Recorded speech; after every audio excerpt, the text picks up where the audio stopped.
I think we're back to raising damp, are we? It was a wee bit like that. It was a wee bit like fucking. Oh, I don't know. It was. There didn't seem to be a lot of. I mean, the thing is, right? And I'll not name any names, but a couple of weeks ago I had a dealing with someone, and I said, blah blah blah, and he said, "Oh, I need to ask so and so about this, and then I'll get back to you." 3 days later, they go back to me. The fucking boy sits in the next chair to him in the office pool. Now, am I fucking so far out of touch with how offices work? Is that not just a case of reaching your neck over and saying, "Is this all right?" You know what I mean? And that's the thing that needs to be changed as well, is they didn't seem to be communicating with each other. A lot of people were listening to stuff about various issues, whether it was the big picture issues or things like tickets, genuinely not having a clue.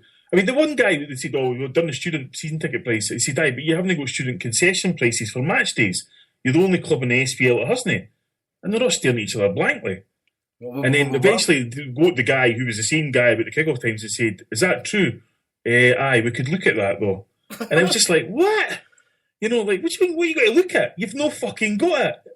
It's, and it's just wee things like that. But we folk in there now shouting and screaming, and hopefully now, and these, as Jason said, these meetings they're all transparent. Everybody, the minutes is going to go out there. There's going to be all sections of the support are going to be invited in over the next few months and weeks and stuff like that.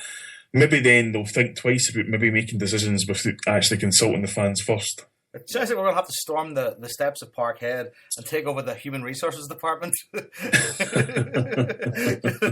the thing is, hold us in.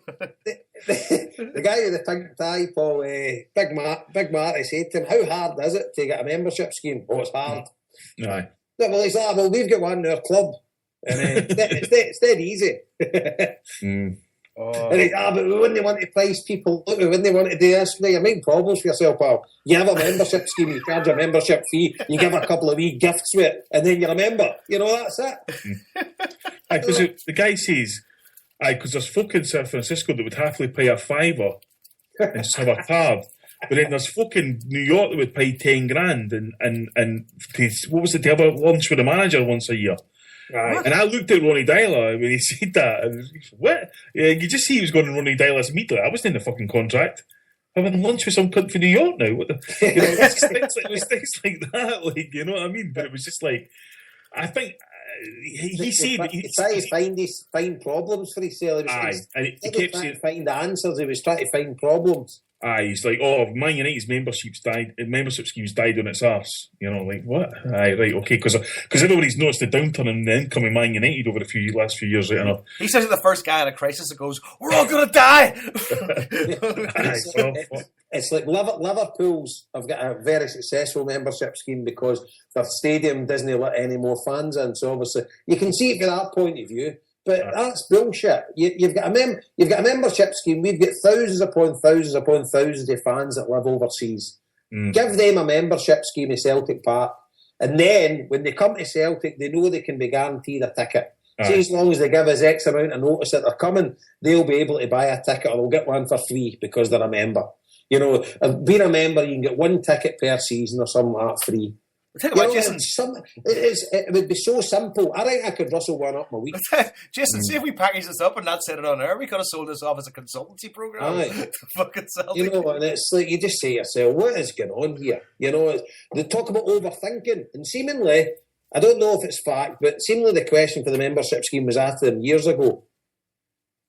So it's at the end of the day, how much sitting in your hands can you do before you actually take action? I understand you need to analyse stuff and you need to make sure you've got it right, and you maybe need to test it. But it's they've gone beyond the realms. They're maybe taking things to a new level. They're putting surveys out after the games have been. I was actually sitting thinking about it when he was going on about it. I was thinking, right, I said, listen, why don't you just charge me £20 a year? Give me a membership card, give me Celtic TV for free. We obviously know the live games, we didn't get that in UK and Ireland, but all the shite other stuff that they put on it, and that'll do me. You know what I mean? That's all day, and I'll happily give you £20 a year to do that, as would plenty people. And whilst you then have a completely new income, you can boost up Celtic TV, you can make it better and better and better.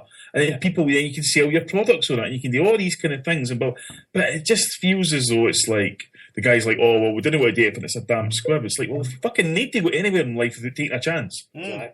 You know what I mean? We took a chance to go to the fucking meeting. It might have been a complete and utter waste of time, and fucking we got slaughtered for it.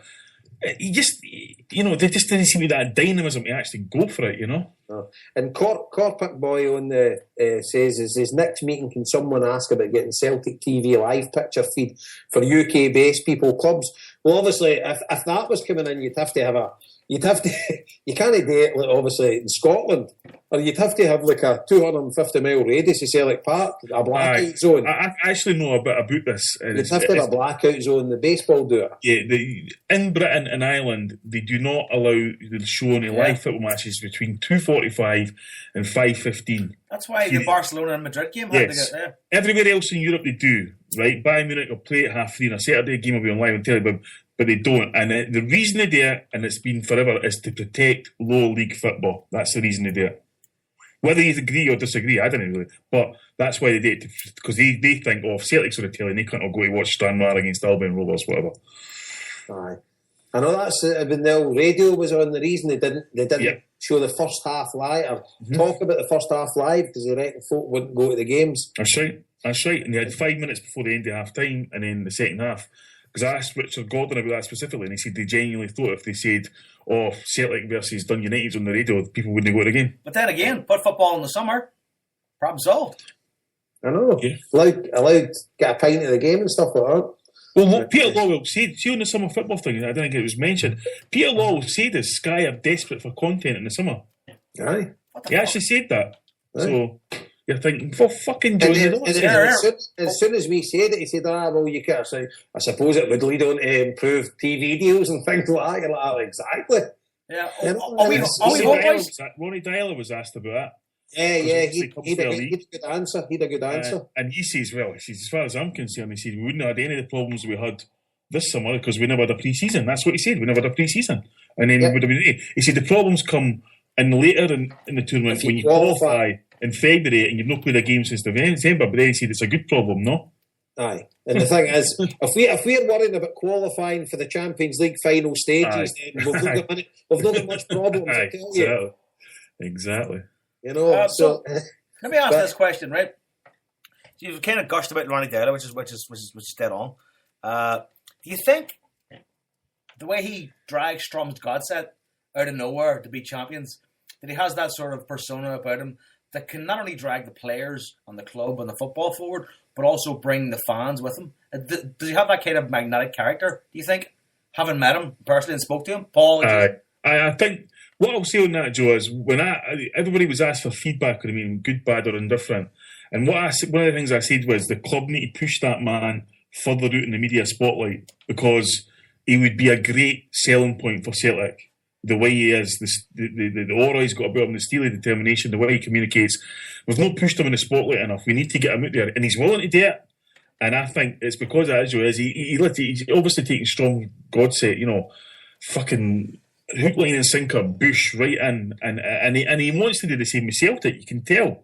He said, about the team, and he said he's looking for players in January. He's looking for legs in January. Is what he said. He wants runners, for that style of play. So, he's thinking long term, no doubt about it. And obviously, winning football matches now helps that. Yeah. But you just I think he's sort of immersed himself in Celtic as well. He gets that. You get that feeling. He's just got this magnetic presence, and when he talks, you listen. And it's. I'd see 6 weeks ago. I could never have seen myself saying that. I thought the guy was well at his depth, but I'm an idiot. I'm just a daft football fan that speaks his mind at a time, and I didn't base that on any sort of strong information. But now I've kind of I'm on the bus, big time. Because in terms of the actual whole meeting itself, you've got to understand the structure. You've got 30 supporters there, plus 10, 12 people for Celtic. There probably was only about the time for about 8 questions, I would say, maybe, because there's so much discussion and everybody wants their input, half the people at least want their input and stuff. there was tons of things. We went in with the agenda, a certain question we asked, and the one we weren't allowed to, well, we never asked, was about the sort of transfer policy in the summer and how fucked up that was and that kind of thing. It wasn't brought up by anybody. We wanted to mention Living Wage, but we thought the Celtic Trust guy would have. That never happened and stuff.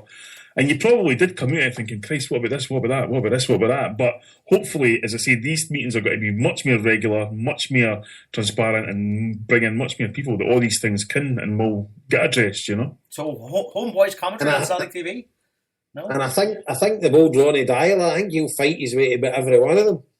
Because he seems the kind of guy that devotes his life to his job. You know, he seems to live and breathe it. Well, didn't he break up with his wife and stuff? Basically because he was addicted to his job, more or less. That's why he lives alone now. I didn't know. I don't know anything about that. I read that in an interview with him. He talked about, like, you know, how his marriage more or less broke up. You know, I think he suffered with mental health. He spoke about that before, and that him and his wife had twins or whatever, and like him and his wife are separated. But he seems like a very focused, single-minded guy. I mean, and those are always the champions. You know, like your Lance Armstrong's. Fair enough, he was doped up, but I mean, single-minded, focused people. I don't think he's the best example to use. I know. I was thinking of somebody. Michael Phelps. He smokes weed. Fuck, I don't know. I can't think of anybody actually pure that I can point towards. Ronnie David Taylor. Harper. David Harper. Yes, that's right. He was solid in the defence at Celtic Park, apparently. And they got beat 13-1. But actually, just on a wee tangent, Jason, I wonder if you can confirm this. I was told by a source, I'll not say who it is. I don't want people fucking tweeting me and asking me who it is, but was it true Harper was quite sober on Saturday? It actually was, mate. Fucking hell. There's two ways you can look at this. He wasn't drinking much, or he can drink like fuck. So I think he was you can make your own mind up. He was staying sober so he could sign autographs, I think. Aye. He was doing a few public appearances after the game. Was aye. He had a few young schoolies running after him, wanting photos and stuff like that. He was in good form. He was in good form, the big man. No, he was very, very good form. And all his guys, for a lot of his boys, a couple of his mates and stuff like that, and some old boys for his bus. We sat with him after the game, and we hooked up with a couple of my mates, Gary and Kazi, and Jim Blythe came over, got a couple of drinks with him.